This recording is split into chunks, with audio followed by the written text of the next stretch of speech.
how we learned about sex. Yeah. Who told you how to have sex? Not just safe sex, but pleasurable sex. Yeah. Not my mama. We all love the show Harlem. You do your thing in there, and you play Ty, who is very into her sexuality, right? And she's free. Is this something that when you saw the character that you were like, okay, I can relate to this? No, I was very much like, one, I love that it's good writing. When they were asking, like, how comfortable do you feel, like, with your nipples out, or how comfortable you feel? And I'm like, I got this body once. I'm gonna be 25 once. If there's any time I'm gonna have these titties out, it's now. You know what I mean? But for me, I think the biggest part was to try to showcase as much as I had power over real queer sex. Like, I love making love to women. I love when women And feel it shows. pleasure. It You know shows what I on the mean? show, too. It was also important for me to show that femininity in the sexuality as well, and that versatility, because I'm versed. But we're more hesitant into showing more of ourselves because we are judged, especially Black women. Because if we see Taylor Swift sleeping with this man and next week she got another man and singing about another man, I ain't never really hear her being called a hoe like Lori Harvey gets called a hoe. Right. Yeah. Who I only might have seen. We don't even know she's sleeping with some of these men. Right. We don't know what any of these people are Right. doing. But it's very sad that it has to always come Well, I to the say point. it, be our own. Yeah, you That's- gotta you hide. gotta change that. Yeah. Also, though, I think white women just get this privilege that Black women or Hispanic women, other women just will never have.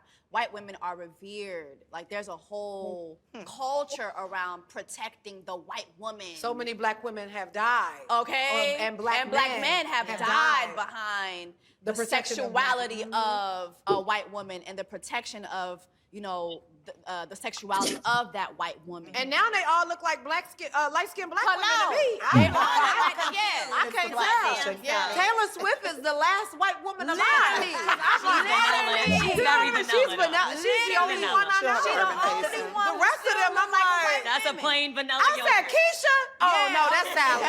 That's Sally. Sorry, girl. Well, I think that Black women historically have not been protected.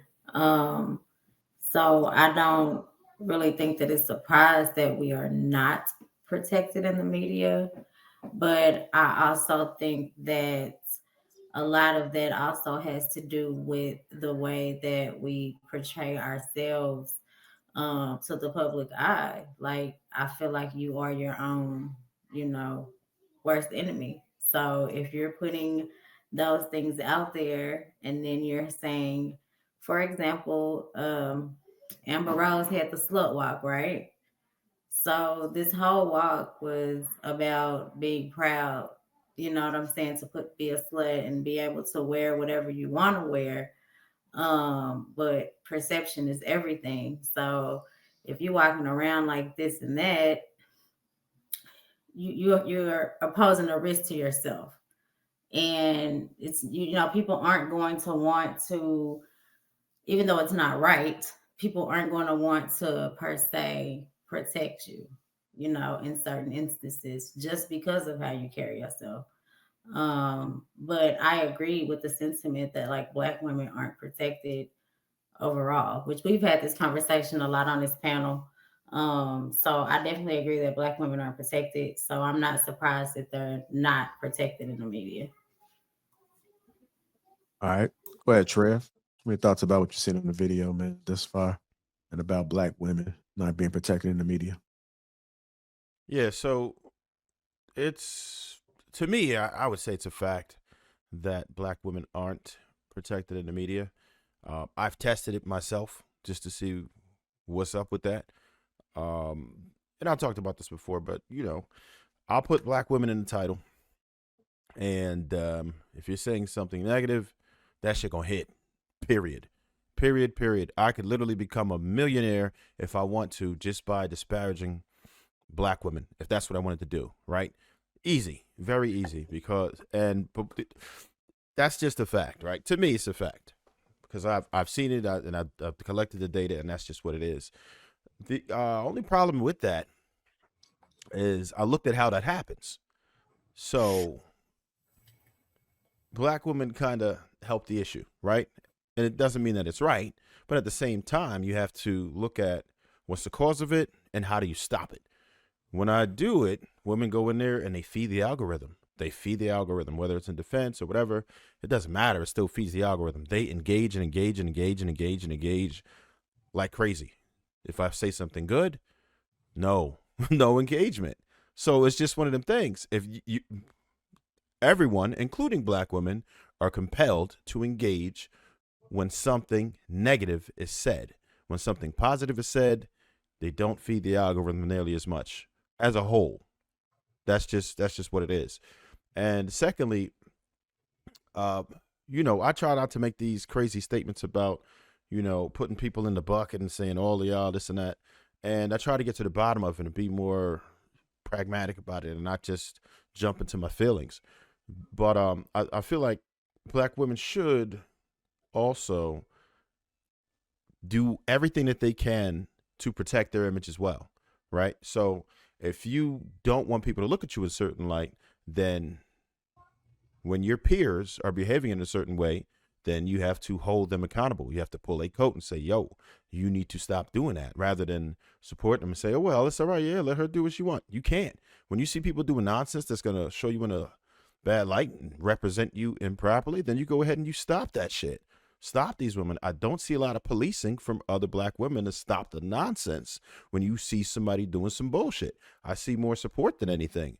When women, you say, okay, well, you say women's empowerment and this and that, but then you dressing crazy, people ain't going to respect it.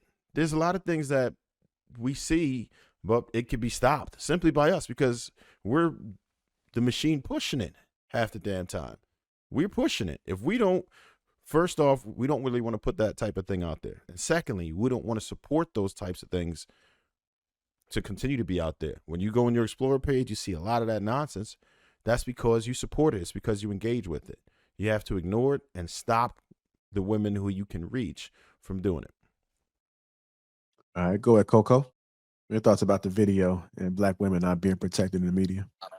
Well, I think Trev he just brought it home. So, I mean, I don't want to dig too far in that one, but he definitely solidified both sides of the effects on that. So what did you particularly like that Trev said?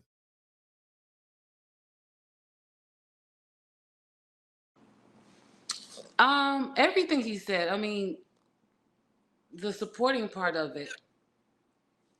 Him agreeing that black women are not protected in the media. And he's right, birds of a feather flock together. That's what my mom always told me.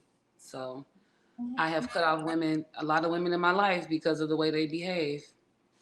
They felt like I was bougie or stuck up, but if I didn't like the way they were, it just wasn't gonna mix. So probably why I'm still friends with the same people from college and high school.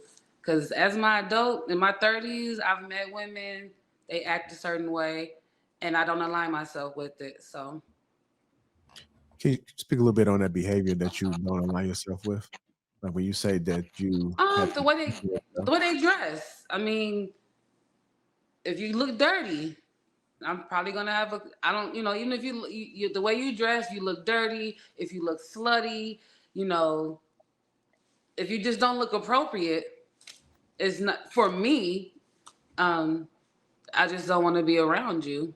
So I don't run in flocks either. So a lot of times when I'm with someone, we're on the same page. But if anything, I'm not right now. I'm not saying that in my 40s that I've met women like that. It was a lot in my 30s. A lot of I had my cutoff game had to be very strong when I first moved here to Arizona 8 years ago. I've met women, and a lot of women want to be my friend, and they for the streets, and I can smell it I can see bullshit from a mile away. So, I just kind of cut it off and I move on somewhere else.